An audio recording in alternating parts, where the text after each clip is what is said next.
I moved across the world to Riyadh, Saudi Arabia to work as a nurse only to get fired 4 months later. But the good news is that is the lowest point ever of my nursing career.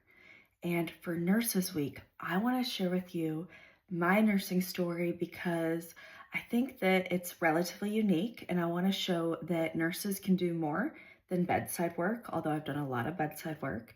I have also volunteered, I've been a travel nurse, I've worked internationally, and now I run a business aimed at supporting nurses. So let's rewind back to the beginning where it all started.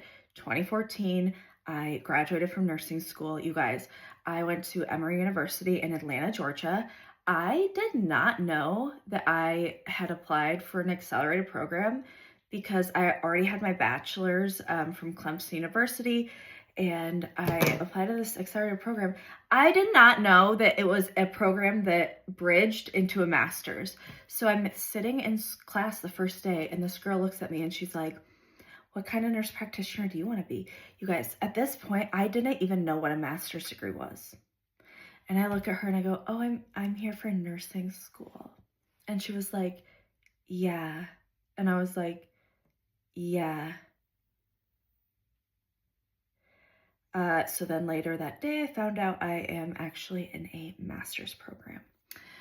Anyways, I graduate and I became a NICU nurse. I moved to Overland Park, Kansas, and I worked at an HCA hospital, which, enough said if you're a nurse, and you probably know what I mean when I say that I worked at an HCA hospital, and I don't know how anyone survives that. Shout out to every nurse that works at an HCA hospital. So after a year and a half, I'm completely burned out and I decided I'm going to try my hand at travel nursing. I was making $21 an hour, barely like making ends meet, okay? So I take my first job in Omaha, Nebraska, go Cornhuskers, and I fell in love with travel nursing. I then became a volunteer nurse with Project Hope, and I worked in Skopje, North Macedonia. At the time, North Macedonia had the highest death rate of neonates in all of Europe.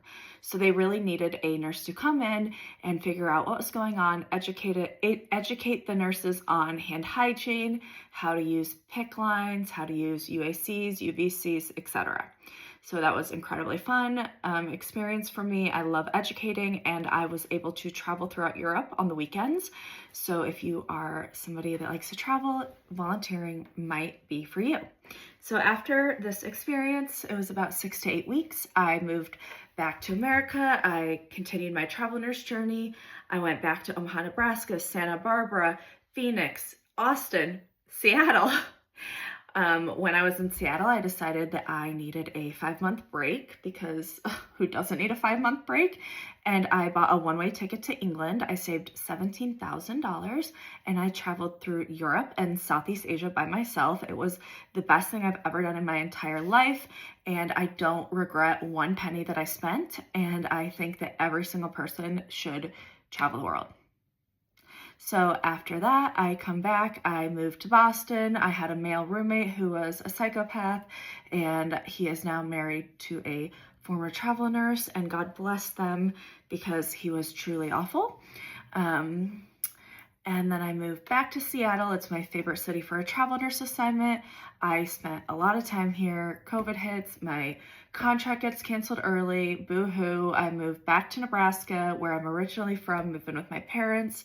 I spent a few months there, unemployed, and I finally landed a job in San Francisco. So I packed my belongings, moved to San Francisco. That was great.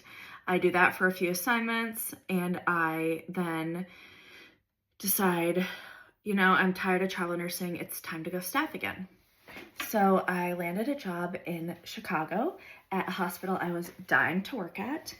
But before I started, I was like, I obviously need one more break from the bedside. So I bought a ticket to Europe and I spent 3 months in Albania, Greece, and Montenegro. What I didn't know that this trip would change the trajectory of my life forever and ever. I met my now husband in Greece. I was sitting on a boat drinking with a couple locals, and this like really cute guy on another boat, you know, standing there, and I'm like, oh, want to come have a drink with me? And he's like, okay, weirdo, but yeah. So he comes over, has a drink. I learned that he is Parisian, so naturally I'm in love. But I also learned he was quite annoying at the time. So we exchanged phone numbers, but don't speak again. That was that. So I go back to the United States. I moved to Chicago. I get this beautiful apartment. I spend $10,000 on brand new furniture, and I start my role as a staff nurse at this coveted hospital, where it turns out, don't work like at a place you really want to work. Sometimes it's like, it will disappoint you. You know how they say like, don't meet don't meet celebrities or don't meet your favorite person. It's like, don't work at the hospital you want to work at, because it turned out to be a nightmare and a half. Like, I didn't even know nurses were actually catty like today, and they are. The nurses at this hospital were incredibly catty.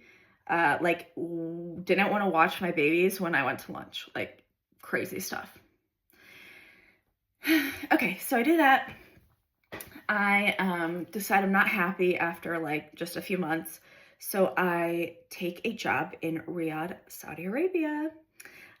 Also, I need to mention, before I went to Saudi Arabia, I took 1 week off of work, and I flew to Paris just because I was like, I need a croissant and I need to get away from this hospital with these crazy people, and I just need to be around people that aren't crazy.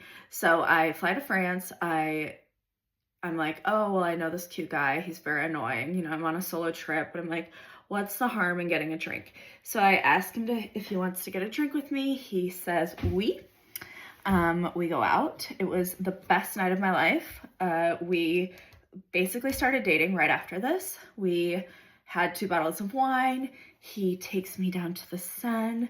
He kisses me when the Eiffel Tower sparkles, and it was very, very romantic. So I get back to Chicago. I'd taken this job in Saudi Arabia. I quit. I pack my belongings. I sell my furniture for like a quarter of the price I paid for it. I break my lease early, and I move around the world to Riyadh, Saudi Arabia. And what does that get me? That gets me fired in 4 months because I worked with a psychotic doctor that didn't know anything. And he said I embarrassed him in front of his colleagues, but he was about to like kill a patient. So what can you do? So I get fired, and I decide, okay, I guess I have to go back to travel nursing. So I become a travel nurse again, and I just like am kind of tired of it, to be honest. Nursing in general, like Saudi really took it out of me. I still love nurses, and I still want to support nurses. And in the meantime, I had started Passports and Preemies in 2017. And so that, you know, I educate nurses on travel nursing, like volunteer nursing, international nursing, all of that jazz. I run group trips for nurses called Beyond the Bedside. And I decide after this last travel nurse contract in April 2023, it is time to take my business full time. Julian and I bought a one-way ticket to Vietnam. We spent 8 months in Southeast Asia. Then we went to Peru, the United States, back to France. He proposes. I say yes. We get engaged. We get married. I now have a French visa. I live in Paris. That's that. The whole point of this is to share with you that nursing is not a linear, you don't just have to like work at the bedside your entire life. If you don't want to. If you want to, my hat's off. But there are so many cool things that nurses can do. So this Nurses Week, if you are not happy at your job, I want you to sit down and think about what would make you happy and how you can use your nursing degree to get there. Okay? You want to work at Disney World? Why aren't you a Disney nurse? You love to be on the water. Why don't you work as a nurse on a cruise ship? There are so many things you can be doing. So remember that, okay? And au revoir.